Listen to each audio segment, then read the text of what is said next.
Good morning, shopkeep. I'm here to buy a rake. No. Go out and come in again. What? Buy a rake? It's preposterous. Come in again. Now look here. I won't so much as entertain your rake-buying antics unless you go out, think about what you've done, and then come in again. This is ridiculous. La la la la la. I can't hear you. La la la la la la la la la la. Hello, I'd like to buy a rake. Listen, I warned you about that. Why do you think I just had you go out and come back in again? The good of my health? Because I felt the need to waft more of the urine-flecked city air into my humble shop? Because Dame Judi Dench demanded it? Dame Judi Dench? Well, okay, she didn't so much as demand it as suggested to me one day when she was in here buying a floral hat and a knob of butter that maybe I don't put up with you rake-buying type people anymore. She's a lovely lady and doesn't suffer pulls. Don't you mean fools? No. Pulls with a P. The chlorine brings her out in a horrible rash about her neck and privates. Listen, this has all been very bizarre, and really I was just looking for a rake. Do you sell rakes, or am I to take it that you have absolutely no garden equipment here at all? Oh, we have garden equipment. Oh, sir, we have simply oodles of garden equipment. Oof. For you to come in here and insinuate in your rough tones and ghastly tie that I, Herbert Whipple Nipplechoke, don't have garden equipment, well, quite honestly, it's almost as bad as treason. It might actually be worse. The Queen's popularity is not what it was, after all, much like my Aunt Doris's ability to hold in a fart. Right, well, I'm sorry for any offence caused. I will simply, and for one last time, repeat my, what I think is a very reasonable request of wishing to purchase from you, with cash, a rake. I warned him. I really did warn him. Rakes by rummy. Who ever heard of such a thing? I tell you what, running a shop called Rakes is not what it used to be. Hello, do you have a large, wobbly, revolving, vibrating, neon-coloured dildo? Ah, you, sir, are in precisely the right place. Come in. Now, would you like the very large or the absolutely eye-watering one? Okay, so can everyone tell me what was wrong with that sketch? Alan? Well, it didn't make any sense or have any premise. Good. What else? I'd like to buy a rake, please. Oh no, am I still in that dream? Not only are you still in the dream, more things are about to get really fucking weird. Rakes. Sorry, David, why'd you say that? Cue the theme music.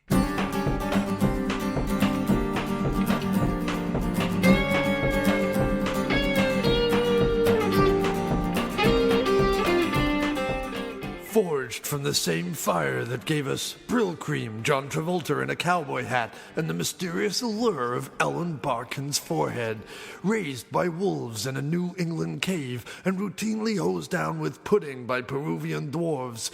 He won the award for the most person least likely to be the most person least likely at something. His face has been used to calm and soothe rabid hamsters down from a vicious and night-long panty-destroying session in New York City's prestigious Naked Butts district. In the future, several of his offspring will fight a horde of giant orange robot clown shoes and wrestle power back from the evil albino fuck goblin Pence and give it to the power's rightful owner, the Dutch.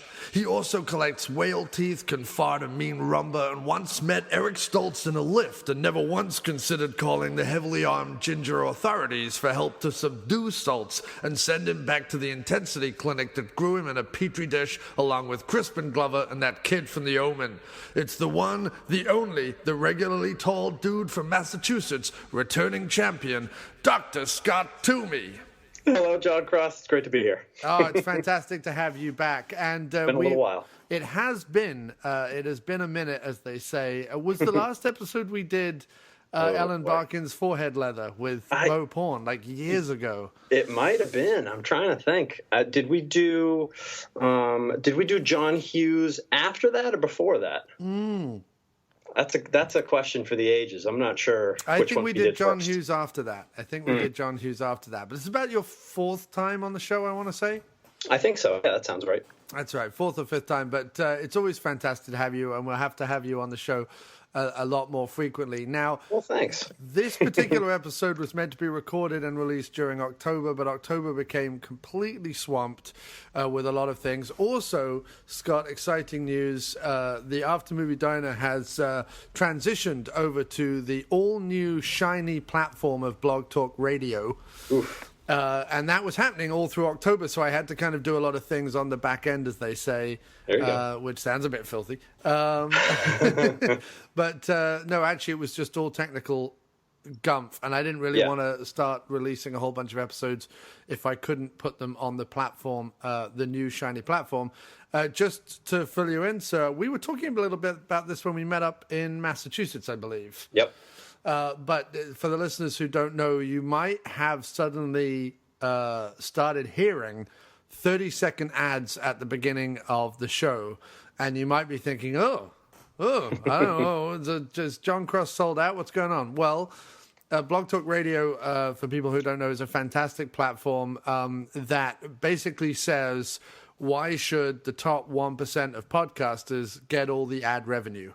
You know what I mean? Like the Mark Marons and the Kevin Smiths of the world, you know, they get the coin from like the post office with stamps.com, and they get adamandeve.com used to do it all the time when people wanted to sell like porn. Yeah. But then Squarespace was the other one. Squarespace. Oh, that's right. Yep, Squarespace. So what Blog Talk did was they went out to the market and they went, look, we're going to fill our system, our servers, with great independent podcasting, and we're going to go out to all these different advertisers and say, hey, instead of going on one show that can get you a million listens or whatever, how about you go on thousands of shows that could get you thousands of listens each? Well, why should those guys get all the money? They get all the money to begin with. Right. So it's a great thing, and it's normally a pay-for service. They came to me and said, we'd love to have you on our network because we like your show, which kind of made me a little bit flabbergasted. Like I was kind of amazed by that. And but looking at it, you know, people were very generous on Patreon. People have been very generous buying the albums and stuff. But, I do need money to help support the website, and I do need money to help support the production of the show. And I don't like asking, what seems to be the kind of the same 20 people all the time for that. Yeah. So this way, nobody has to do anything except follow the show on blogtalkradio.com, blogtalkradio.com/aftermoviediner. Just follow the show. Nobody has to do anything. I'll get it's a bit like Spotify. Like I'll get a few pennies per show, per listen, per show kind of thing. So it's every little bit helps. No one is getting rich off this thing, but like I say, it will help. So anyway, that's the gotta grow the brand. Yeah, indeed. Well, that's the other thing is that they are offering me advertising on their website, and they'll tweet about the show when it goes up and stuff like that. So sounds awesome. Right, and I don't have to do any more towards that. That just happens. So that's fantastic. And obviously, all I need to urge people to do if they want to support the show now, is just share it. Share it, share it, share it. Tell your friends, neighbors, work colleagues, the guy down the street, people you hate. Just tell everybody, listen to the show. That's I'm going to hang a big banner on the outside of my apartment. So. You should, man. You should. Let's take down the Clinton-Trump shit and let's throw up After Movie Diner. That's what we're talking about. Jon Cross, the immigrant for president, come 2020. How about it, people?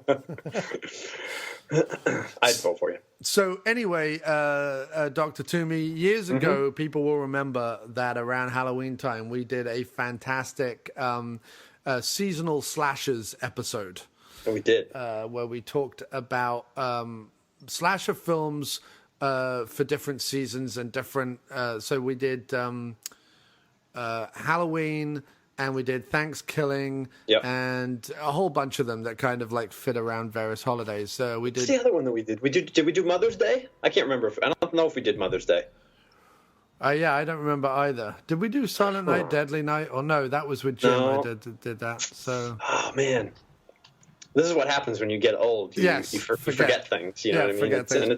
been quite a few years since we did that episode. So, but people should check it out anyway. People should check it out. But it's and nice. Alan Barkin's forehead leather episode too is a classic. It is. They're all anything with Toomey on it is a classic. Check it out. My head's getting pretty big over here, so be careful. So it's a fantastic episodes. People should go back and check that out. But this time around, we decided we're going to stick with slashers. We're going to stick with alliteration, and we've gone slasher sequels. And what 3 are we going to be talking about tonight, Mr. Toomey? What we're going to do, Child's Play 2. We're going to do Prom Night 2, subtitled Hello, Mary Lou. Yeah. In fact, that's a weird one because they flip it. It's Hello, Mary Lou, and then the subtitle is Prom Night 2, even though it should be the other way. Anyway, carry on. And then last but not least, I think we might talk about Halloween 2. Yeah, because I can never get enough of that series.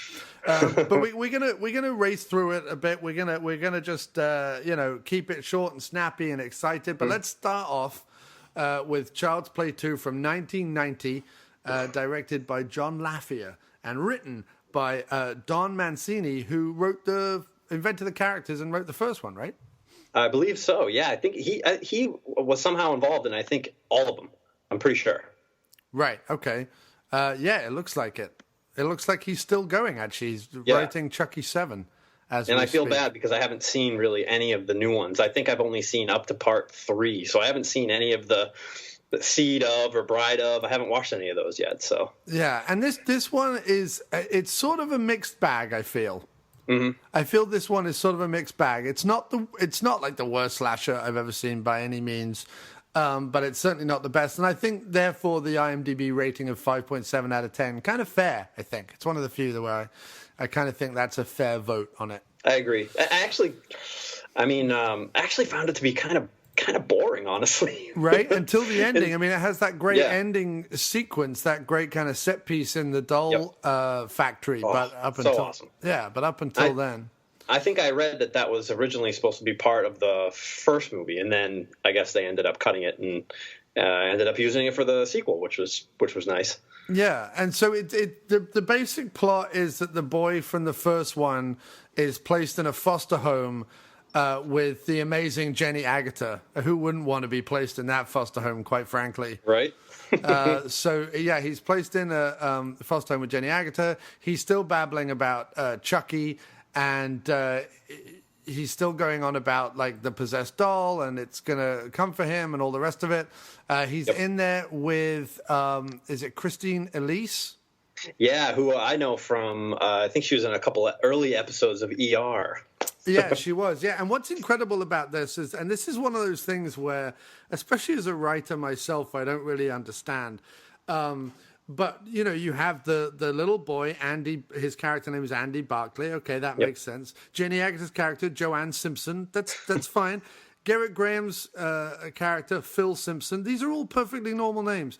Yep. Christine Elise's character is called Kyle, which first of all is not a female name at all. Nope. Right. Secondly, she's not even given a second name, which will make Grace Zabriskie, who plays Grace Poole, she gets a second name, but her first name is just her own first name. Which is weird because she's kind of a major character in the movie, and she's not big enough to have a second, a last name. What's going on there?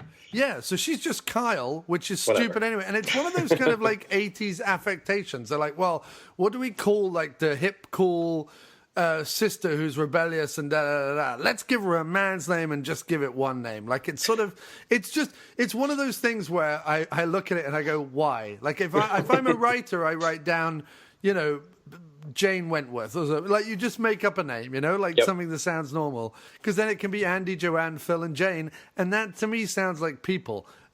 A woman called Kyle. I've never seen that. Have you ever seen that? But this is the first and only time, I think. Also, what's completely baffling about this as well is on IMDb, people should check this out, in Child's Play 2, the tagline is the Hungarian tagline. That's the I don't know why. That's the first thing that they have on IMDb is the Hungarian tagline. So what is the Hungarian tagline? It's Sajnolom Jack. Oh, geez, there it is. Chucky viz Zartet. I don't really speak Hungarian, so I'm probably ballsing up that pronunciation. Yeah. So so he goes into foster care, and essentially, I mean, there is a sort of ticking clock element. Like Chucky believes that if he doesn't kill everybody and take the boy's soul within, or jump into the boy's body rather, by a certain point, that he will remain in the Chucky doll forever. Same plot as the first one, basically. Yeah, exactly same plot as the first one. Only a whole new bunch of characters in the foster home, and you get basically a series of Chucky doing malevolent, dangerous things, and nobody believing the boy whatsoever. That goes on and on and on, right up until the point where Chucky kills Garrett Graham, right? Yep. Yeah. Well, he falls down the stairs. He pushes him down the stairs or something like that. The father. Yeah, he kind of pulls his ankle, and the father falls down the stairs and kind of hits his. It's kind of clumsily filmed. I mean, he's meant to like land on his head. Everything in this movie was clumsily filmed. Yeah, sort of. He sort of lands on his head and sort of snaps his neck, is what he's meant to do. But it's not It's not like abundantly apparent as to what's going on. You know, I certainly didn't think it had killed him, so I was kind of surprised when it did. He also like. For some reason, at the beginning of the movie, they're rebuilding the doll from scratch. Yeah, I actually like that. I thought that was a really cool, setup for, like you see the burned and melted face from the end of the first movie, and I didn't know that they made doll skulls out of metal. Right. First of all, I'm sure they don't, but they just had to do that for the movie. No, they do that. They do that so that Chucky is reinforced and can't be. Yeah. And they're like, scraping off the melted pieces of his face and rebuilding him. I actually really, really like that for the beginning of the movie. It is good, but it makes little. Really cool. It makes little to no sense if you were a big corporation. Yeah, why would you do that? Right, and there was this big threat that apparently your doll had gone crazy and killed someone. I don't know, maybe stop production of the dolls and, I don't know, produce a different kind of doll. Or not remake the one that was supposedly involved in all of the incidents in the first movie. Yeah. Maybe. I don't know. Maybe throw it out. Maybe be done with that. I don't know. Yeah. Set fire to it or drown it or whatever, chop it up into bits. It always makes me laugh, of course. Like the same thing can be said with sort of Halloween and any of the sequels. It's like once you know they're definitely the killer, and once you know like they keep coming back, by about the fourth sequel, just chop them up. Chop them up into lots of little bits, and although they do that with Jason, right, and he still gets put back together. Oh, yeah. And you know what? I don't really watch these movies expecting a whole lot of logic, so I'll let it slide. Yeah, of course not. But no, I mean, this one's kind of fun to begin with. It's got that great kind of like late 80s, early 90s look to it. So in other words, it's kind of polished and bright colors and all the rest of it. And I love that when like Chucky comes back, when they're building him in the factory, one of the scientists gets like, or one of the manufacturers gets like blown through a window. When it all backfires and things. Wait, who gets the doll eyes poked into their face? Is that towards the end? That's at the very end when the guy is going through the security. Is it the security guard or something? I think it is. I think it's one of the security guards. Yeah, who goes through the machine and then gets like doll eyes. Yeah, no, I mean, weirdly enough, like it starts okay and it ends okay, and the middle is just kind of sagging because the middle is just rinse repeat. It's just Chucky does something, boy gets blamed for that thing. Boy goes no, but it's Chucky. Parents go, we should send him back to the foster home. He clearly isn't good enough, isn't well enough yet. And then,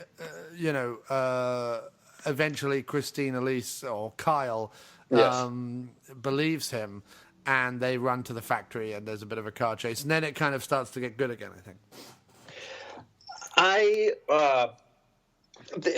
For me, it was like something kind of cool happens every 15 minutes, but like anything in between those 15 minutes, it's like, this is like I'm only watching these movies to see, honestly, to like watch Chucky kill people.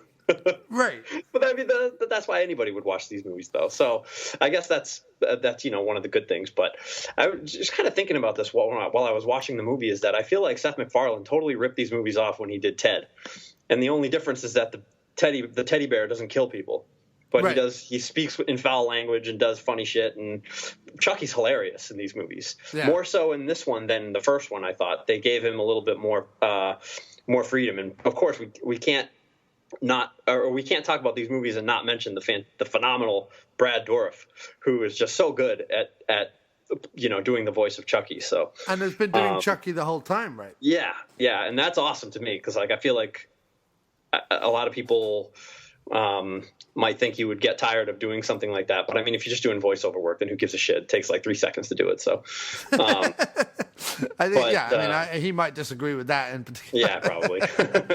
No, but, I think the biggest crime in this movie is the underuse of Jenny Agutter, the fact that she keeps her clothes on, and thirdly, the fact that spoilers is a spoiler song, because I'm now doing spoiler songs again. Yes. This is a spoiler song this episode. Oh, you gotta have a spoiler song on an episode. This is a spoiler song, and it won't go long. Oh, but you have got to warn people about all the spoilers. Oh, yeah, you gotta warn all the people about all the spoilers. Or they get their knickers in a twist, or their panties in a bunch, or they get really annoyed, or they get brushed off without spoiler songs, without telling them there's a spoiler coming up. Spoilers. She dies too early. Like, I would rather kill Kyle off, because who the fuck is she? And then have Jenny Agutter be the survivor. But well, I think that would have made more sense too, because she was trying a hell of a lot harder than Garrett Graham's character to like be nice to Andy. Right. And I think it would have been cool if she kind of ended up flipping the switch and believing him at the end, and kind of helping him, defeat Chucky at the end of the movie instead of Kyle, because I didn't really care too much for her. So I don't know. And it's kind of odd as well, because obviously Jenny Agutter is well known as a British actress. She's done a lot of British television. She's done a lot of kind of guest spots on various things, and she's also known for a few movies, namely Walkabout, An American Werewolf in London. That's the one that I know her from. Yeah, she did The Eagle Has Landed, Logan's Run. What else did she say? Oh, The Railway Children, when she was much younger in the UK. But then she goes off, she does some TV and things like that, and then crops up weirdly as like a blink and you'd miss it cameo in Darkman, and then follows it up with a slightly longer cameo in Child's Play 2, and then goes immediately back to British television again. Like, it's just such a weird kind of career that she's had. She then does works exclusively in England for the longest time, and then shows up in the Avengers as one of the World Security Council. And you'll just say, how does that... Like, her agent just must be like, bizarre. Well, we've got a cameo in this movie filmed in Bratislava. Oh, yeah, no, well, I'll go do that. And we've got this TV show filmed in Norfolk, England. Oh, yeah, I'll go do that. And then we've got this cameo in an American movie. Oh, I'll do that. Like, it's completely... It's completely bizarre, but and she came back and did her Avengers character in Captain America too. That's interesting. She did, and the one thing that was upsetting about that was that it was revealed to be Black Widow doing all those moves. I wanted it to actually be Jenny Agutter who was kicking the shit out of people, because I I would have loved that. You know how I love my aging action stars much more than I like my young bucks. With good reason too. With good reason, but I haven't. I feel, it's probably sad for me to say because I actually own the box set with the first 4 of these movies on. I haven't gone forward and watched any of the others. I've seen the first 2. In fact, I've seen this one twice, and I've seen the first one like 10 times. I haven't actually gone on and watched the sequels, so I don't actually know kind of how this progresses or where this sits within the franchise. Have you? Oh, like in terms of like the quality of versus the other ones. Oh, geez, I would assume it's probably one of the better ones, but I don't. But same thing, I don't know. I didn't see Bride of Chucky. I didn't see Seed of Chucky. I saw Part 3 like a real long time ago when video stores still existed, and I rented it randomly one night and watched it. And Andy is older; he's like a teenager and at some like military academy or something like that. But I don't know. I don't remember anything beyond that. But no, I think like the first 2. I enjoy them enough to, maybe want to put them on like a Halloween, playlist and watch them, every year, maybe every other year or something like that. But as far as the others go, I couldn't tell you. Maybe I'll watch them next year. I don't know. Yeah, it's odd. I've never But it's a really beloved franchise, it's a really beloved franchise. Funny. It's a really beloved franchise, but I don't know. There's nothing in the first 2 that kind of inspire me. I know that like once you get to like the Bride of Chucky and stuff like that, it's a far more Chucky heavy movie rather than a human. Yeah, it almost becomes more farcical, like the later Nightmare on Elm Street movies. Right. And it's funny because Nightmare on Elm Street is another franchise that, while I have actually seen them all, I'm not that fascinated with. I don't quite know why.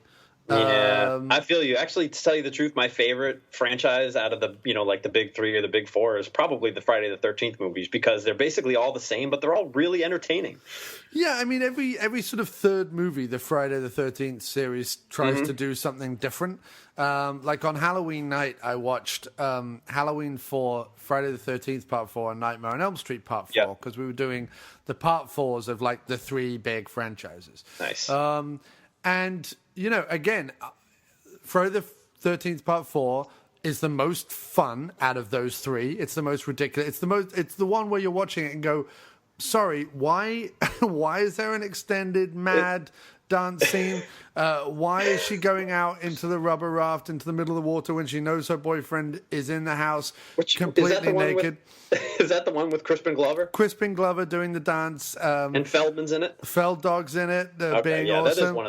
That is one of the better ones. It's an amazing one, but like it's totally ridiculous. There's halfway through there's twins that come out of nowhere. Then you've got the boy who's watching like Victorian porn on an old 16mm thing, and just the whole thing about it is completely ridiculous. And then you have the silliness added on top of it that at the very end Jason decides to go around and hang all his corpses up so that they can be discovered or walked into.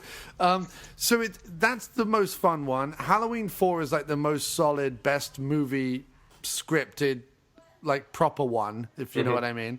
It's like the most legitimate. For sequels, you mean, or for sequels. Like Halloween 4 actually attempts to do something where it's like, okay, let's after Halloween, the failure of Halloween 3, let's bring Michael Myers back, and then let's create a whole new franchise. We can't get Jamie Lee back, so let's at least try and say that she had a niece or rather had a daughter, and let's go with that and let's do that. Like it's the one that has the best script out of the three. And then Nightmare on Elm Street 4 is nothing. Like the only good bit in it is the cockroach bit, and it's only because it's disgusting. Like that's the Nightmare movies are like past Part 3.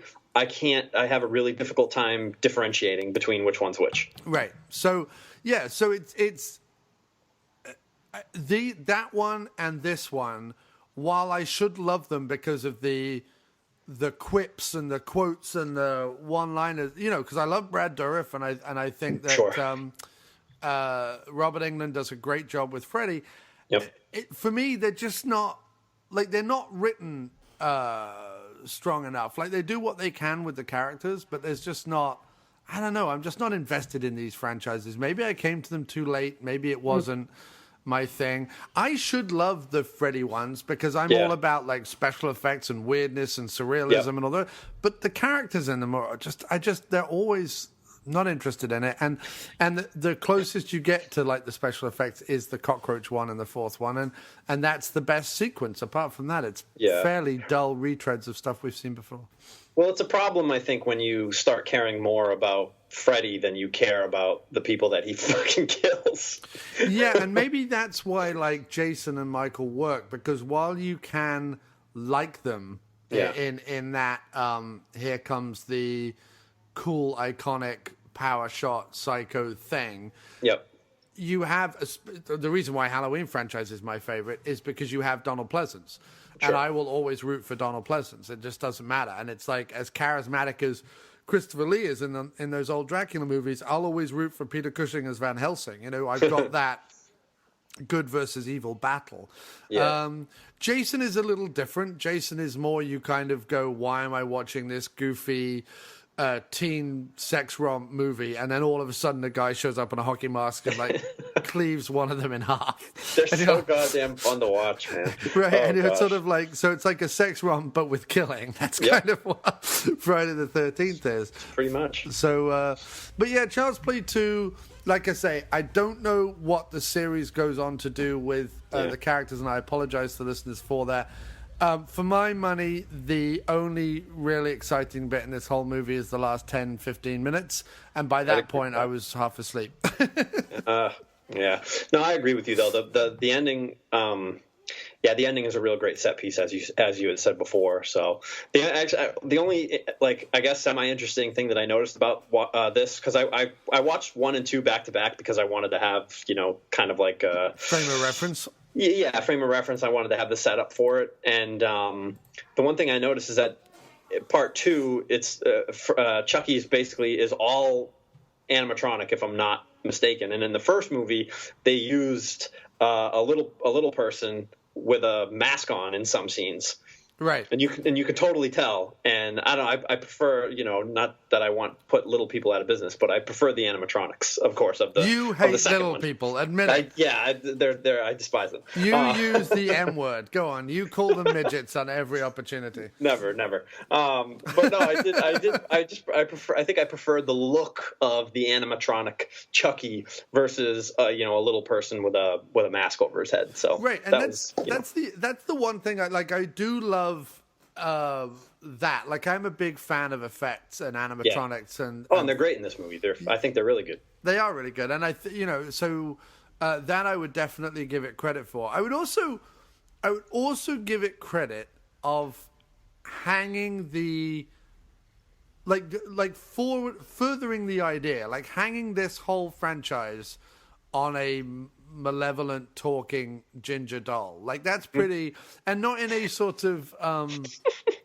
not in a Charles Band way, and not in a like creepy Annabelle fucking David Wan type way. Screw that.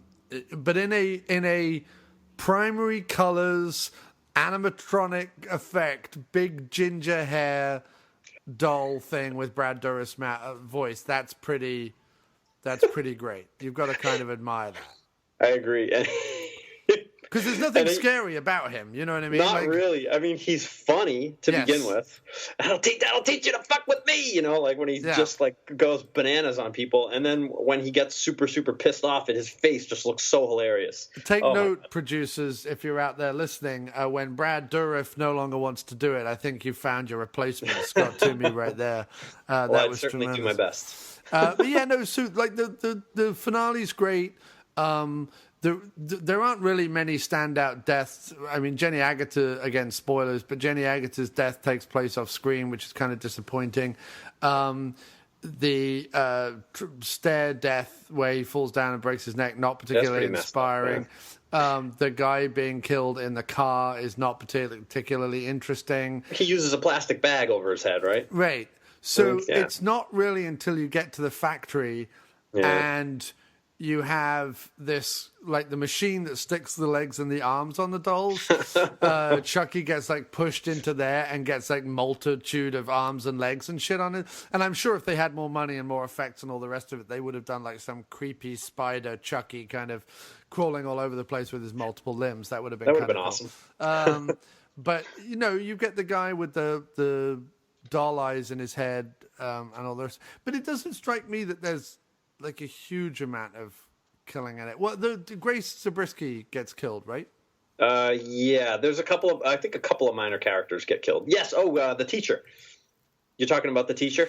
Yeah. Again, that was like a really weird sequence where I'm like, I don't really understand why that's in the movie, other than to add another death to it. You know? Who did Grace Zabriskie play? She plays the head of the foster home. Oh damn! I don't know if she gets killed. I don't remember. I know that his teacher gets killed, and that was who the hell was that? Beth Grant, Miss Kettlewell. Yeah, that was her. And she pops up in all kinds of movies all over the place. But yeah, that was she's the only other one that I can remember. The guy in the car, her, and then the security guard in the factory at the end. Yeah, so it's not rife. And they're not particularly inventive kills too. Like, I mean, when you watch the Friday the 13th movies, you watch them because you want to see how. You want to see how people die because you know it's going to be cool or interesting, and the effects are going to be neat and stuff like that. But in this movie, they're the kills, I guess, are pretty run of the mill, I suppose. It just doesn't live up to the sequelitis that you want, where everything is over the top and crazy. And yeah. So anyway, so Child's Play 2, I can take it or leave it. I would. I honestly feel bad because I wish I'd gone on and watched kind of 3 and 4 and 5 and stuff, and kind of seen where they go with the character, because I may then look back at Child's Play 2 differently. So maybe if we do part 3s next year, we'll get around to that. We'll see. There you go. But let's move on to something which I think is far more fascinating, which is Prom Night 2, Electric Boogaloo. It's Prom Night 2, Hello Mary Lou, or Hello Mary Lou Prom Night 2, Electric Boogaloo, whatever you want to call it. This actually gets less points on IMDb. It's a 5.5 out of 10. I think that's wrong. I think so too. Directed by Bruce Pittman, written by Ron Oliver, and released in 1987. And it's got the great Michael Ironside in it. Previous guest of the After Movie Diner, and it sort of combines Prom Night with Carrie, with what else? I mean, what else does it add? It's sort of it's Carrie meets Prom Night, and then there's one other. There's like one other thing that it's very derivative of. Well, the thing that I liked about this one, because as I did with Child's Play 1 and 2, I watched Prom Night 1, and then I watched Prom Night 2 just to have a frame of reference. And I liked that they added like a supernatural twist to this one, as opposed to the first one, which I thought was Poltergeist, I guess. Poltergeist. It's got a kind of poltergeist element to it, I guess. But yeah, there's a great supernatural element to this one. They just decided, well, hang on a second, how do we sequelize Prom Night 2? Let's just go weird with it. That's pretty much, man. They definitely went super weird with it. And then the first one I felt was kind of more of like it kind of had like a sleepaway camp vibe to it with like the big twist at the end. Of course, not as big a twist as there is at the end of Sleepaway Camp. But nobody still gets their cock out. No. Yeah, exactly. Nobody pulls out their penis. But the second one, I really, really liked that they added like a supernatural element, and I really liked this movie. Actually, it was really, really fun to watch, and I watched it while I was at work too, so that was kind of cool. Yeah, I definitely did as well. There was 2 slashers that I hadn't seen very much. I've seen this one once before. And the other one that I watched was Popcorn, which I'd only seen once before. And I love both those movies now. And they were movies that they're kind of, I don't even if you'd even call them second tier. Like, if the big three are Halloween, Friday the 13th, and Nightmare on Elm Street, stuff like Child's Play, Sleepaway Camp, stuff like that, that's more second tier. Yep. This would almost, I don't know, is this second tier or third tier? Like, this feels... I would put it in, like, the third tier, probably. Even though it's the sequel to a popular one, I don't know. So, but it certainly feels more... Like, I watched Popcorn, and Popcorn has, like, mad surreal elements in it as well. And I loved this one. I have to say, weirdly enough, it's only been a couple of weeks, but weirdly enough, you're going to have to talk me through it because I don't know that I remember all the nuances of it. It'll probably come back as we talk about it. The one scene that stood out the most to me was when, who was it? Vicky, she's the one that gets possessed by Mary Lou. When she finally gets sucked into the chalkboard. Right. Yeah, the chalkboard turns into like black water. That scene was fucking crazy. Yeah, it is. That's completely bonkers. The effects were awesome, and it looked insane. And she got sucked into the goddamn chalkboard. Like, well, that's crazy. And who doesn't love the scene where she's riding the rocking horse? Oh yeah. Oh, weird. Like super weird. And the horse's tongue like comes out. Yeah, it does. Fucking bizarre, man. Yeah, it does. So the plot summary roughly is when Hamilton High's prom queen of 1957, Mary Lou Maloney, is killed by her jilted boyfriend. In a really kind of like graphically horrible opening sequence. Yes. Not that, I mean, not graphic by today's terms in terms of gore and stuff, but just a horrible thought, like a horrible way to die. For sure. Essentially. Is killed by her jilted boyfriend. She comes back for revenge 30 years later. Bill Nordham is now the principal of Hamilton High. That is the character played by Michael Ironside. And his son is about to attend the prom with Vicky Carpenter. However, she is possessed by Mary Lou Maloney after opening a trunk in the school's basement. Now Bill must face the horror he left behind in 1957. And, which is all awesome. Like, that's a great thing. You've got the old trend of calling characters by famous horror directors. Oh, yeah. So you have Vicky Carpenter. You have Father Cooper. You have Kelly Henenlotter. You have Monica Waters. You have Jess Browning. So is Nordham? I don't know a horror director called Nordham. Or is it? I don't know. Let's do a quick little search. There is a Mr. Craven and a Matthew Dante and an Eddie Wood and even a Mr. O'Bannon in this. So there's lots of like nods. It says there's a Mr. Romero. I'm just going through.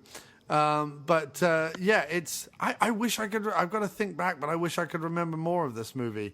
Why don't I remember more of this movie? I should have. We intended to record this at an earlier time, and we've watched these. I mean, I watched it like halfway through October, so it's been almost a month for me. Yeah.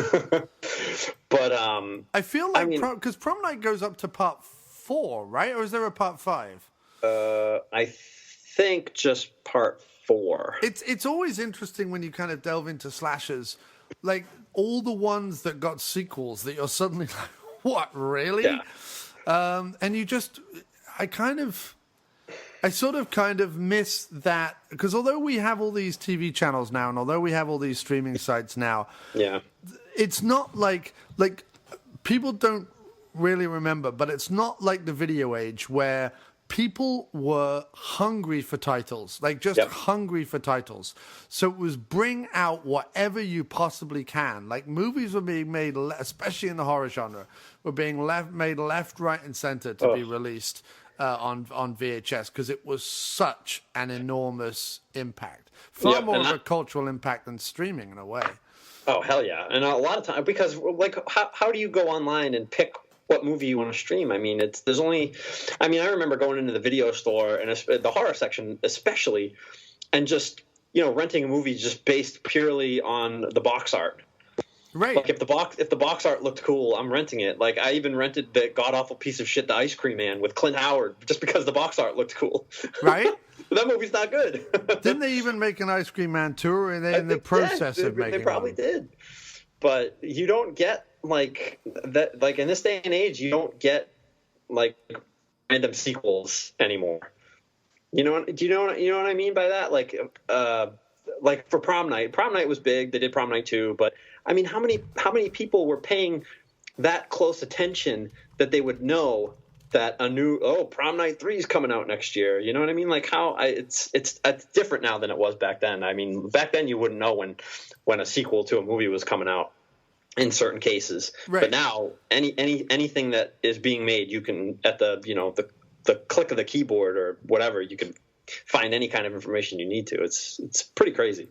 Yeah, it's incredible. Like that, isn't the Howling franchise like still going? Like, aren't Yeah, they? they have Children of the Corn. There's like fucking 10 Children of the Corn movies. Right?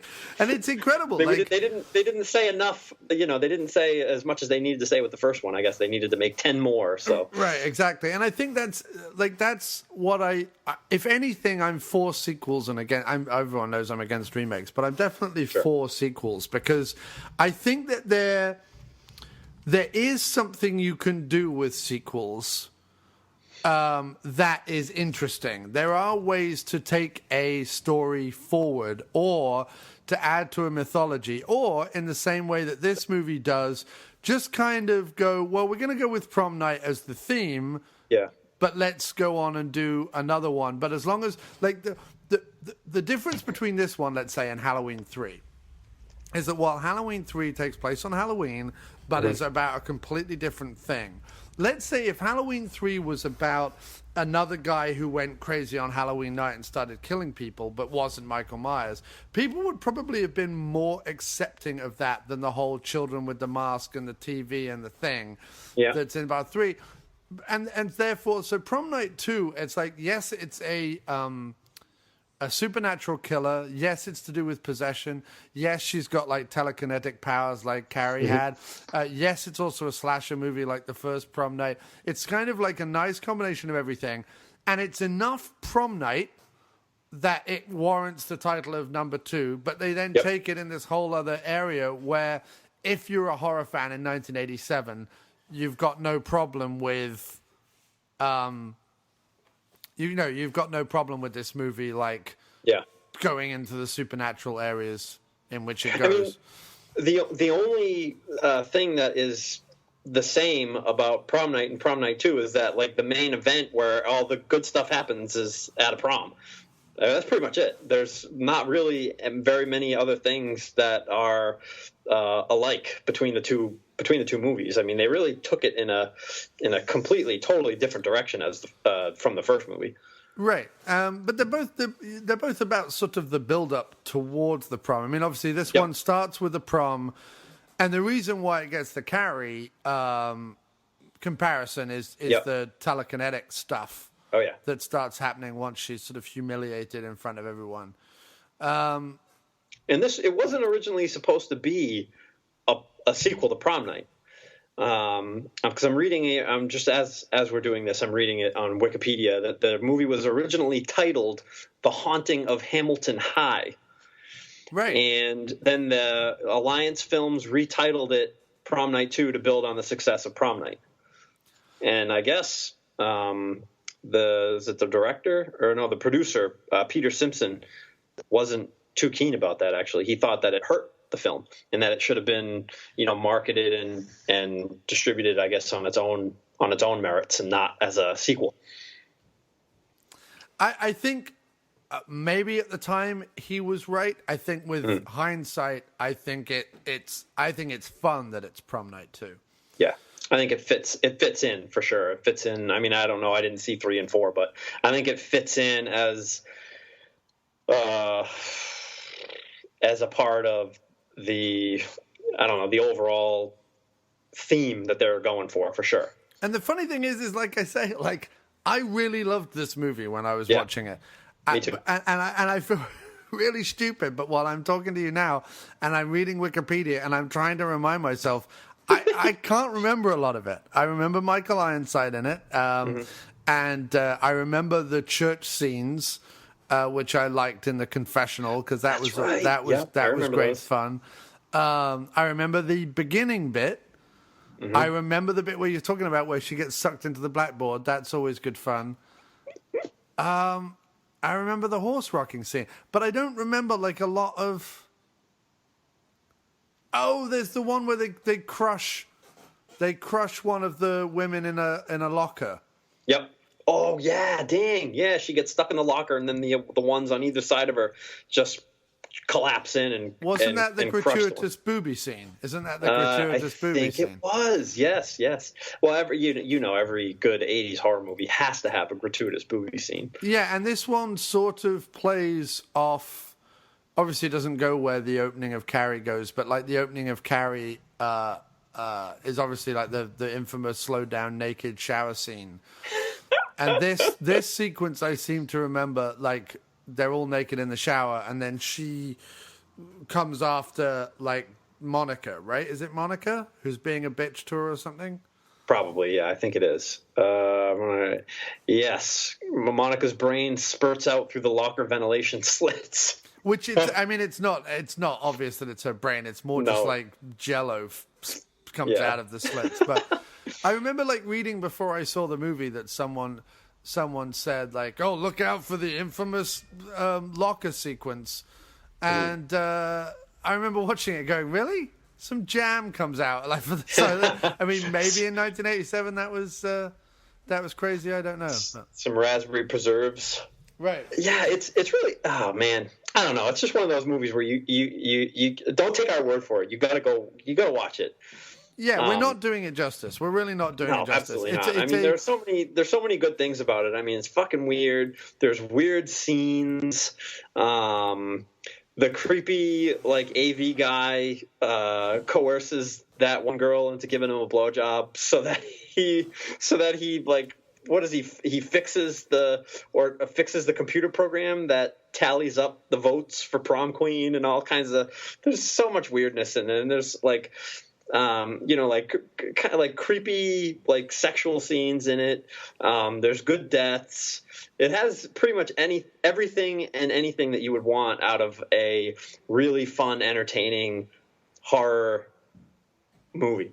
Yeah, I completely agree. Give me 5 minutes. Sorry, dude. Give me a couple of minutes. Kim had a food order delivered. She got you some Boylan's. She got me some Boylan's.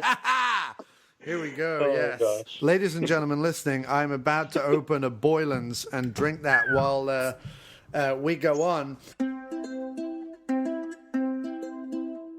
Sweet, sweet, sweet, sweet, sweet, sweet, sweet, sweet Boylan's.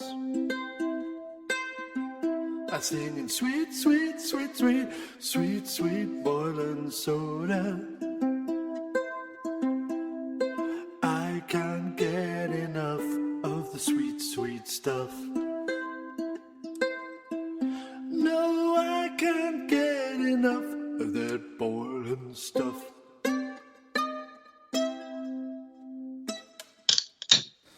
So that, what are you opening, sir? I can hear you opening something. Well, I'm opening a beer by one of my favorite, actually probably my favorite brewery in Massachusetts. They're called Treehouse Brewing, and I'm opening up their flagship IPA, and it is called Julius, and it's the tastiest. Nice. It's the tastiest beer in the history of beer. It's so good.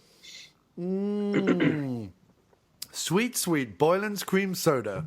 Mm-hmm. I want Boylan's to sponsor the After Movie Diner. That would be great. That would be really cool. I want the After Movie Diner brought to you by Boylan's. I wouldn't be surprised if that ended up happening at some point, to tell you the truth. Wouldn't that be incredible? It would be great. But then I could start every episode with, "This is the After Movie Diner brought to you by Boylan's." Nice. Do my little radio voice. You've already got it down. I have. I don't need anything else. The greatest soda in the world. So yeah, that's what we do. Anyway, no, as we were saying, Hello Mary Lou, Prom Night 2, Electric Boogaloo is a really great movie. Lots of weird shit happens. Lots of Lisa fun Schrage. stuff. Let's not forget to talk about Lisa Schrage. Oh. Lisa Schrage? Yeah, she played Mary Lou. Right. Yes. Great looking people in this movie. Oh, yeah. Yeah. Nice and sexy. It was funny because Louis Ferreira, who plays Craig, I've never seen him in anything but I recognized him because I knew that he was in the beginning of your favorite director's remake of Dawn of the Dead. So. Oh, is he? Yeah, he plays the blonde girl's boyfriend that dies like right at the beginning. Oh, okay.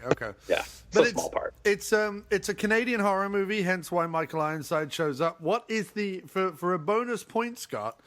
What is the other slasher film made in Canada that Michael Ironside is famous for? Oh no, I don't know. The only I'm sure there's plenty, but the only other Canadian slasher film that I know of is My Bloody Valentine.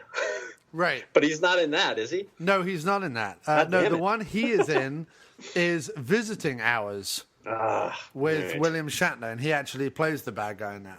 I'll have to check that out. I do love My Bloody Valentine, though, and it actually caused me to go and like scour liquor stores looking for Moosehead Lager beer, because that's what they drink in it, and it's a purely Canadian beer. Moosehead, if you've never had it, give it a shot. I don't think you live far enough north. I mean, you live north, but I don't think you live far enough north for that. It took a little while to find it, but it's like one step above Moose Piss. So right. You can import it though, right? Yeah, I think so. What was hilarious was that Leslie Nielsen used to do ads for Molson. Do you remember that? No. Where he would, maybe it was just in the UK, but he would do ads for Molson dressed up as a Mountie. That's so weird. That's about all I know about Canadian beer. And as far as I'm aware, Molson's is a bit like Foster's is for Australians. Yeah. Real Canadians won't fucking go near it, just like real Australians won't drink Foster's. But when Foster's is advertised, I don't know whether it is over here, but in the UK, Foster's is always advertised by Australians. It's like the Australian lager. And you're like, I don't even think it's made in Australia, so it's really weird. Probably not. There was that, and Castlemaine 4X in the UK was all advertised by Australians. And it used to be, Australians don't give a 4X for anything else. That used to be the tagline. Jeez. And it was all kind of around the time of Crocodile Dundee and all that stuff. Oh, yeah. So I'm sorry that probably my second favorite film out of these three, Prom Night 2, I don't have a lot to say about other than go see it. Like, just go see it. It's just watch it. Figure it out, find it. It might even be on YouTube, but it's a good one. It's a damn good one for what it is. It's got enough of the weird shit in it that keeps me interested. It's got that kind of Nightmare on Elm Street. Anything can turn into a threat kind of thing. It took me completely by surprise because of the fact that I watched the first one and just how different they are. It totally surprised me. The supernatural elements, all the weird set pieces that they do, the freaking chalkboard scene, man. I can't stop thinking about it now that we're discussing the movie. Yeah, it's so cool. It's just such a cool look and a cool way to do things. But yeah, no, this movie really surprised me. I wasn't like Prom Night 1 didn't really blow my skirt up, if you know what I mean. But part two was a real enjoyable to watch. Talking about Leslie Nielsen, he's in Prom Night 1. That's right. Yes. And no, Prom Night was always one of those of the Jamie Lee Curtis slashers that I wanted to enjoy a lot more than I actually do. Yeah. It's one of those that I obviously put in there. There's Terror Train. There's that one. There's the Halloweens. I feel like one of the main problems that I had with Prom Night 1 is that it takes itself too seriously, I think. Yeah, it does. It does. And it really just does. I don't know. Didn't really enjoy it that much. And it's also like very early 80s. There's a lot of roller disco bullshit in it. A lot of feathered hair. Oh my God, you're right. Yeah, the disco dancing scenes. Holy shit, those were crazy. Wow. Yeah, and so I mean, Prom Night 1 is what it is. It's sort of a very much a product of its time. 2 is great. And two is fantastic. Check it out. So, before we continue with the after-movie diner, don't forget that the startlingly awesome supernatural buddy cop comedy from Moturn Media and Shock Marathon's Slingshot Cops is coming to a theater near you and is also available on DVD and Blu-ray. Oh yes! If you are in Connecticut, Rhode Island, New York, or anywhere near the northeastern seaboard of the United States of America, do yourself a favor and go to one of the Slingshot Cop premieres. That's right. Connecticut premiere is on November 26th at 5 p.m. at the Strand Theatre. The Rhode Island premiere is on December 4th at 1 p.m. at the Comedy Connection. And the New York premiere is on December 10th at 7 p.m. at the Bundy Museum of History and Art. If you want to find out more about Slingshot Cops, or if you'd like to purchase the Blu-ray and DVD, head on over to the After Movie Diner. Because on the front page of the AfterMovieDiner.com, we have all the information about Slingshot Cops. Simply click the banner and find out where you can see the movie or buy the Blu-ray and DVD. So to round up this trilogy of slasher sequels, it's Halloween 2, which was always going to be a difficult one considering how iconic and how incredible Halloween 1 was. How do you follow that up? Famously, John Carpenter did not want to, which is why he only wrote and produced it. He did not direct it. It is directed by Rick Rosenthal. What else did he do? He did a lot of stuff. Oh my God, he actually came back and directed. Wait, did he direct it? Halloween Resurrection? Yeah, he did. Holy shit, I didn't know that. He directed Halloween Resurrection? Rosenthal directed Halloween Resurrection. Jesus, and that's awful. That's crazy. But he didn't touch any of the other ones. It doesn't look like. The name's more familiar to me than it should be, though, but I don't know him from anything other than Halloween 2. I don't know. But John Carpenter wrote it with Deborah Hill, and always sort of he didn't know what to do with it. So it's the famous 2 a.m. decision. Smoking cigarettes, he goes, oh, fuck it, Michael is her brother, which through some creative writing sort of plays into the whole thing. Did they never touch on that in the first one? Never, ever, ever. It's not meant to be mentioned at all, and it's not even the case in the first one. Shit. That's pretty crazy. In fact, someone said to me the other day while I was talking about the Halloween franchise online, they were like, doesn't he kill his parents in the first one? And I'm like, no. The Strodes, I suppose it is, or the Myers, as they were. The Myers family, he kills the older sister, but once we get to, we skip forward 15 years, and it goes to Jamie Lee Curtis, that we never see the Myers parents again. I mean, the Myers parents should essentially still be alive. Yeah. They never get killed, and they never get mentioned again either.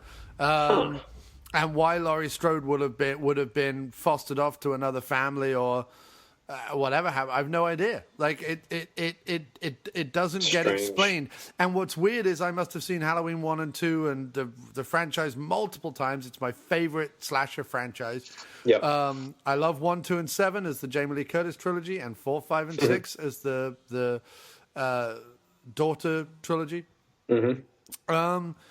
But I'd never noticed that. I never noticed that the Myers family just fucking disappears, and Laurie Strode is sort of written into this one as his sister.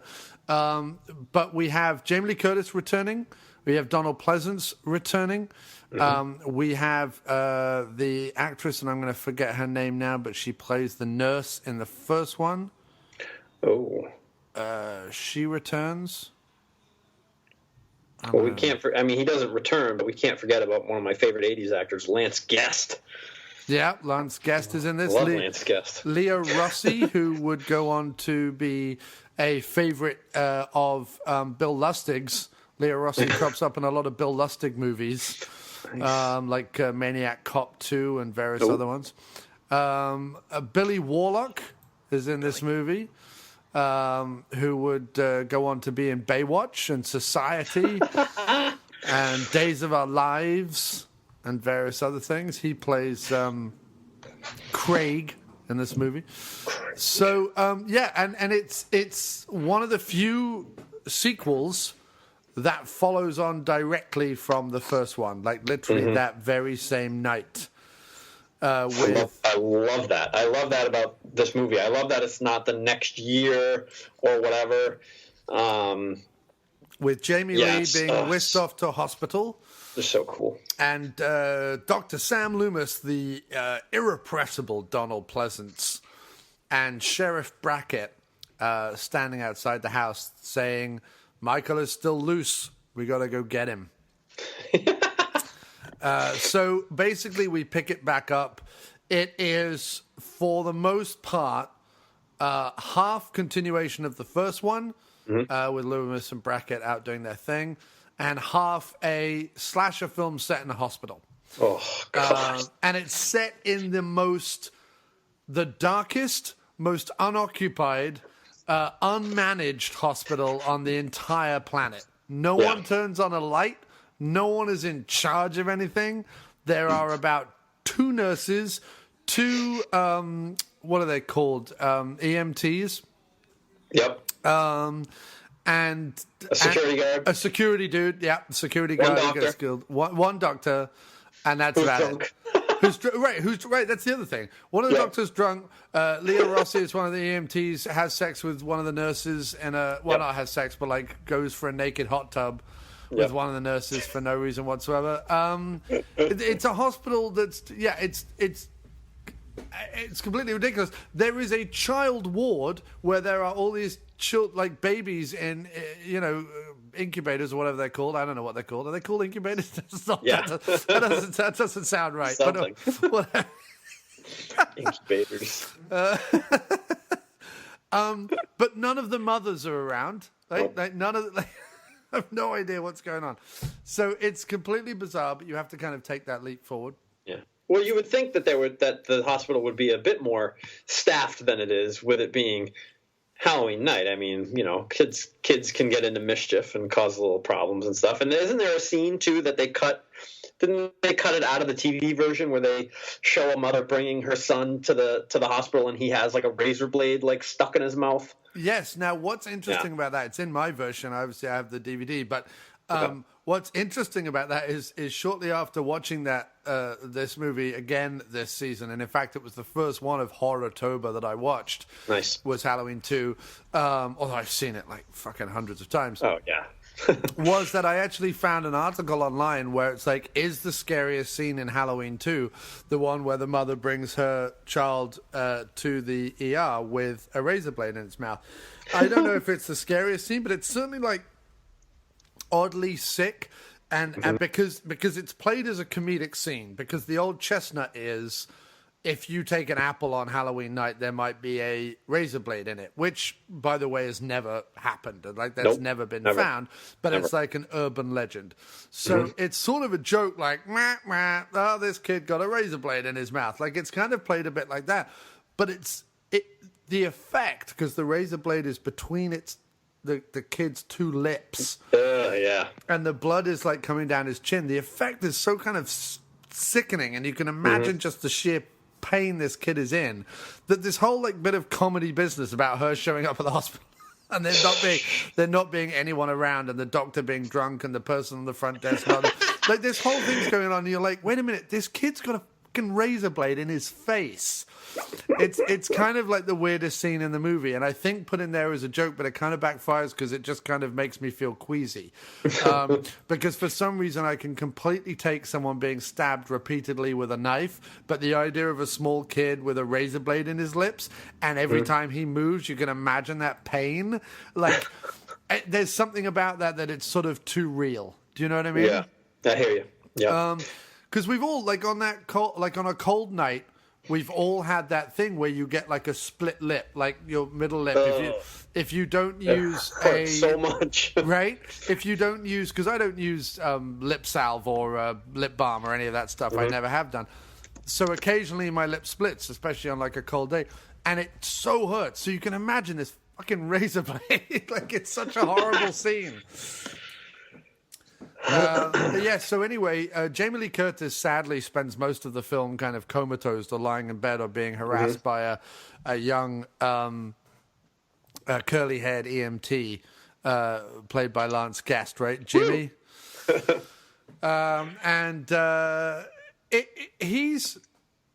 It's fine, but it's a little like, come on, get on with it. Eventually, though, Michael finds her and starts his sort of full-on assault on the hospital, which is kind of what you want at that point, in the movie. You want to get right into it for sure. There's a nice couple of touches which they do a couple of times in the series, which is this idea that if that's a Halloween mask that Michael could pick up anywhere, Yep. In a store, there would be more than one kid dressed like that. Mm-hmm. And therefore in this, although why they would be wearing a boiler suit doesn't make a lick of sense, because right, yeah, he obviously has. He steals it from the guy, the garage tow truck driver in the beginning. Yeah, he does. Right in the first. Right. Whereas in the second one, there's no reason for the kid that they kill to be wearing a boiler suit. But anyway, it is Ben Tramer. That was Ben Tramer. Did you know that? Is it meant to be Ben Tramer? Yeah. I think they mentioned it actually a little bit later. They do the dental records, and it was, all right, I want to just kid Ben Tramer. And that's the one that she likes in the first one, right? Yep. You never meet him, but nope. But he dies. Interesting. and burns. Look at that. I'm such a fan of this franchise, and I'd never put the two things together. Yeah. So this poor kid gets crushed. Is it between a car and a tree? I think it's between two cars. I think it's between a car and an ambulance. Oh, okay. And then blows up and sets on fire. Yep. And it's not Michael Myers, but it's enough for like the sheriff's department to be like, maybe that was him. Let's forget all about it. Fucking morons, dude. Which always makes me laugh, because I'm like, there's a killer on the loose because there's all these dead bodies. But Brackett's just like, I think we got it. Let's just forget about it. And of course that means Loomis has to be like, no, I'm off. I'm going to go and get him. He's not a man. You're talking about him like he's alive. All that kind of stuff. Which I love Donald Pleasance in these movies. So fan. It's like perfectly cast for that role for sure. Oh he's God, so good. And then when you get to part 4 and part 5, he's even more badass. Oh, with the scarred up face and everything. Fuck yes. Oh. I just want I wish this hadn't got bogged down in legal hullabaloo, because I would have loved there to have been, Halloween 6, 7, 8, 9, 10 with Pleasance. Yeah. And then do like Halloween 11 when Jamie Lee Curtis comes back. Like, I just want to see Pleasance fight Michael a million times. Because it's my favorite thing. But yeah, so he goes off, they go to the hospital, lots of fights, lots of deaths. And then in the end, the ending, they kind of, where John Carpenter was like, all right, enough already. We're going to kill this fucking character. Spoilers for people who haven't seen it. But Donald Pleasance, Jamie Lee Curtis, and Michael Myers are trapped in a room. Don says, get out, Laurie. He turns on all the gas. Well, they stab Michael in the eyes, right? Yeah, she stabs him in the eyes, I think, with the scalpel. And then that you got the famous scene with him with the mask on and the blood running down the eyes. Right. Then, so they distract him by turning on different gases. Oh, she shoots him. I'm sorry, she shoots him in the face. Oh, she shoots him. Like, not having ever fired a gun before in her entire life, she manages to get him in both eye sockets. Does that happen? Okay. Like I say, I watched this back on October 1st, so I'll take your word for it. I forgot about that. So, because he has the scalpel. He starts, like, swiping at her while he's covering his eyes. And this is the other crazy thing is, of course, we're led to believe that he can survive all this stuff, but is actually blinded by 2 bullets. Whereas if he was supernatural, why wouldn't bullets just pass right through him? Yeah. But he is actually blinded and disorientated enough that they can get him in a room full of gas, get Laurie out of there, and Donald Pleasance, in the final act of self-sacrifice, blows up the entire hospital. What a man. Only for them to both survive at the beginning of Halloween 4. But it is what it is. We have to accept that. But it's not like, for me, Halloween 1 and Halloween 4 are like the 2 strongest in the franchise, and then probably H2O maybe. But Halloween 2, I do love Halloween 2, and it's certainly my favorite out of the 3 that we watched for this. I love how claustrophobic they make it, even though they're in a huge hospital. Do you know what I mean? Like that feeling of claustrophobia where there's nowhere else to go. Especially when she's being chased, yes. Yeah, even when she makes it out and like gets to the car, but oh shit, he fucking slashed all the tires. You know what I mean? Like she's not getting out of there unless she gets some help from somebody. Right. And I think, yeah, there's some very nice... Again, it's the best thing about the Halloween sequels is... for all the inconsistencies and for the fact that they're just slasher films, they're always well written. They're always solid. They're always structured well. They become less so sort of part 5 onwards. But, you know, part 1, 2, 4, bits of 5 and 7, they're just like good, solid horror movies. And they're well written, well thought out. They're normally tension over gore. And action over, you know, sitting around and not doing anything. And I always really appreciate them. I mean, I remember, not so much now as I rewatch it, but I remember watching H2O in the cinema when it came out, and it being very effective. Yeah. Now, these movies become less so as you grow up and you kind of become inured to the horror of them. Because you know what's happening. Yeah. But when you see them the first couple of times and you don't know when he's going to jump out or something, or you don't know that he's in the car, or you don't know that he's in the hospital where he is. Like that sequence, I think that was the most effective this time around watching it is still the security guard sequence. Oh, yeah. Because you just don't know where he is or what's going to happen. And I hadn't remembered it in detail enough, you know? Yeah. I'm actually just like kind of perusing the Wikipedia article here, and it's like Carpenter really didn't want to have anything to fucking do with this movie at all. I'm reading like they originally wanted to have the sequel set a few years after the events of Halloween, and they had planned to have Myers track Laurie Strode to her new home in a high-rise apartment building. It was, let me see. It was Carpenter's decision to make the movie more gory. It said the decision to include more gore and nudity in the sequel was not made by Rick Rosenthal, who contends that it was Carpenter who chose to make the film much bloodier than the original. The film's official website even says that Carpenter came in and directed a few sequences to clean up some of Rosenthal's work. That's pretty crazy. Yeah. Carpenter has a quote that says, when asked about his role in the directing process, that's a long, long story. That was a project I got involved in as a result of several different kinds of pressure. I had no influence over the direction of the film. I had an influence in the post-production. I saw a rough cut of Halloween 2, and it wasn't scary. It was about as scary as Quincy. I don't know what that means. Quincy was a Quincy TV. Okay. Yeah, no, Quincy Or was a the TV show, series about a pathologist. That's right. Okay, my mom used to watch that show all the time. So we had to do some post-production work to bring it at least up to par with the competition.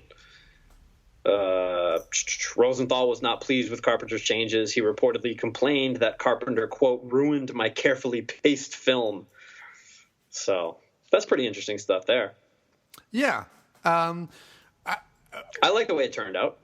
I love the way it turned out. I don't know. I think it's one of the better slasher sequels that you could get for sure. Yeah, it's definitely better than the Friday the 13th and Nightmare. Yep. Direct sequels. Part 2 of Nightmare and Part 2 of Friday the 13th are not the strongest in that in either franchise. Well, Nightmare 2 is worthy of its own entire podcast episode. So. Well, I've done a podcast episode on Nightmare 2 with the wonderful Kirk Howley. Gosh. The homoerotic Nightmare 2. Oh, hell yeah. But the yeah, no, I for me, as long as there's Donald Pleasance, as long as there's that theme, and as long as there's Michael Myers, I'm sort of happy. And if Carpenter's involved in any way at all, I'm pretty pleased, I think. And then, you know, in this, he wrote this one obviously, and he collaborated with his buddy there to do the score, Alan Haworth. So that's good enough for me. Yeah, I mean, my feeling is if he, what I don't really understand about Carpenter, bless him, is that he writes it, he co-produces it, he does the music for it. I'm like, why didn't you just direct it? You know what I mean? Like, what? They just do it. Like, you're doing all this work towards it. Why didn't you just direct it? I mean, maybe, you know, he went off and did The Thing shortly after this, so maybe this is the best that he didn't. But like, it does have Carpenter's fingerprints all over it. It's not as accomplished. It's not as accomplished as the first one, but it's never going to be. And to expect that is sort of ridiculous. And I think it's not a sequel that goes anywhere. It's not a sequel that like expands the world in any great shakes, but it does what it says on the tin. It kind of does what you would hope it would do, I think. Yep. And it's, as long as it's got Donald Pleasance spouting bollocks, I'm happy. I think Carpenter did an interview, I think shortly after it came out, and was like, yeah, that's it. Like, Michael's dead, Pleasance is dead, see you later. And then, of course, it was, his name, Mustafa Akkad, and I don't know if they were Dimension Films at the time, but they were the ones that decided to... No, Dimension bought them later on. Mustafa Akkad was an independent producer at the time. Did Dimension come in for the fourth one? No, 6, I think, is the first one that is a Dimension one, I think. Dimension later releases them because they end up getting the rights to the franchise. But I think the first one that's produced by them is either 6 or 7. It's such a the franchise itself is such a weird thing, because you've got the first two that are like hand in hand, work really, really well together, and then you've got part 3, which on its own, you know, is a fine, in my opinion, a fine kind of science fiction type horror movie. It just shouldn't have been called. First of all, it shouldn't be called Season of the Witch. Secondly, it shouldn't be called Part 3. Yep. It should be Halloween : Terror of the Masks or whatever. I know. I mean, I know that it was the intention to have it be more of like an anthology series, with like a new, a different story for every movie that they made. Right, but then in which case the number isn't relevant. Like, if they're standalone movies, right, after Halloween 2 finishes, that's the story of Michael Myers. Halloween 3 could have been Halloween : The Terror of the Mask, and then Halloween 4 could have been Halloween Season of the Witch. They could actually done a story about witches. Halloween, whatever. and the number wouldn't have become relevant, because the numbers are only relevant if you have to watch something in order. Right. If you don't have to see Halloween 1 and 2 in order to enjoy Halloween 3, don't call it Halloween 3. Right. I agree. And that's kind of how I feel about it. With Mary Lou Prom Night 2, it could have just been called, the Terror at whatever, Harrington High, or the Horror at Harrington High, or whatever. Yeah. Or it could have been called Prom Night: Hello, Mary Lou. Right. That would work. The fact that it's Prom Night 2 doesn't bother me, because it is set around prom night, and it is sort of from the same what's the word? From the same genesis, from the same from the same bones. Do you know what I mean? Yeah, I hear it. I understand what you are trying to. Whereas Halloween 3 is not the same bones as Halloween 1 and 2 at all. It's totally different. So my feeling is, if I don't need to see 1 and 2, like the biggest problem with Army of Darkness is that it's not Evil Dead 3. Army of Darkness should be Evil Dead 3, because, you can enjoy Army of Darkness on its own, but not really.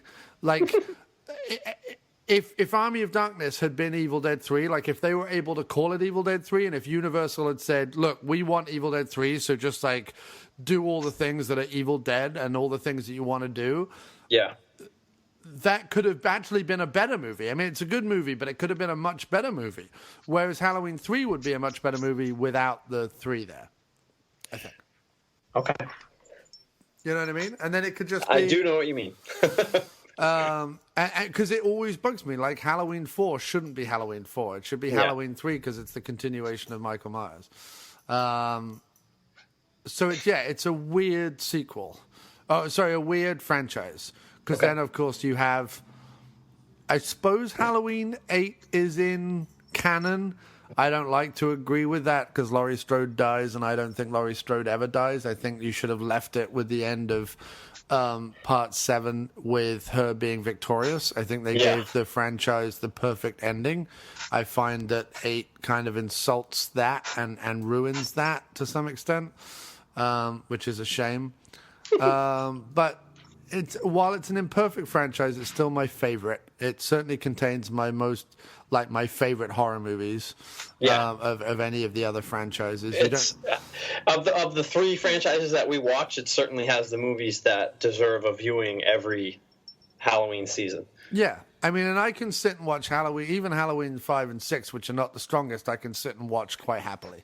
Yeah. And I never kind of get antsy about it. Any final thoughts on any of the movies we've talked about today, sir?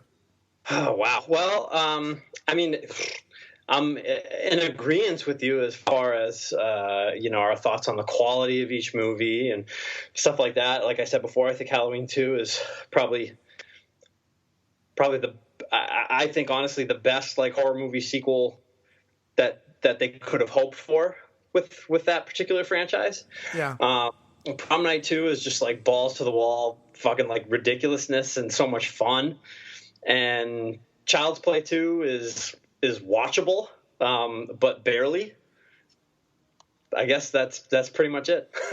Yeah, and I think that what I love about Prom Night 2 is its inventiveness. And what I like about Halloween 2 is its consistency. And what I like about Child's Play 2 is the bit where Chucky gets lots of hands and arms on him. Yeah, pretty much. I mean, I really like that they had the sack to go in a completely different direction with Prom Night 2. And again, I think that comes from obviously the fact that it's not made as a part 2; it was made as its own thing. And And one of my favorite things about Halloween 2 is that they end it with this, Mr. Sandman by the Chordettes. I love that fucking shit. It's so good. Yeah, no, I just like that everyone came back and everyone did it. And there you go. Despite what Carpenter may think, it's a beloved sequel. Well, anyway, dude, it's always a pleasure to have you on the show. Thank you so much for popping by the After Movie Diner yet again. We must make this the pleasure's all mine. We'll make this a more regular occurrence, most definitely. Anytime you need it. And speak to you soon, sir. Take care. Thanks, buddy.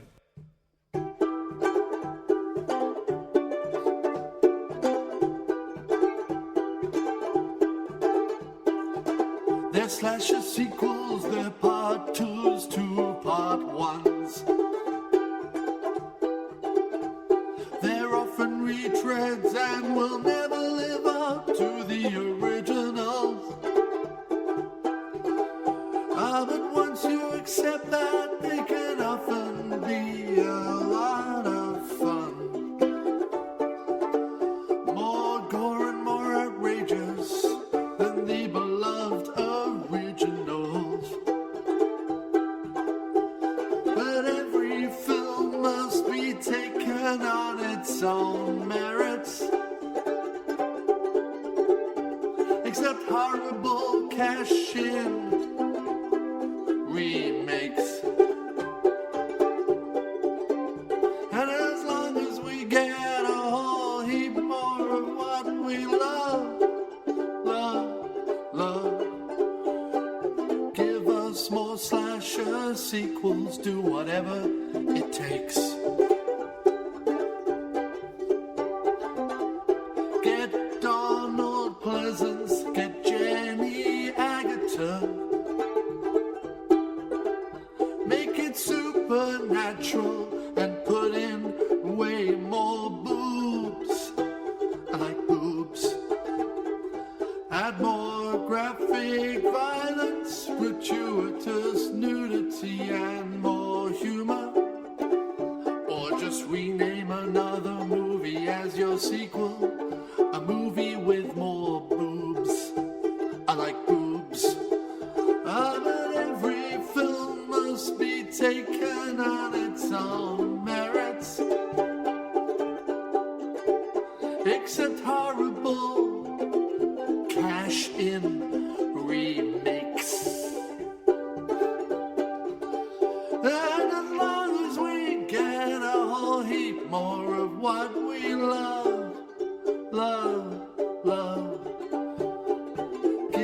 us more slasher sequels, do whatever it takes, and put boobs in them.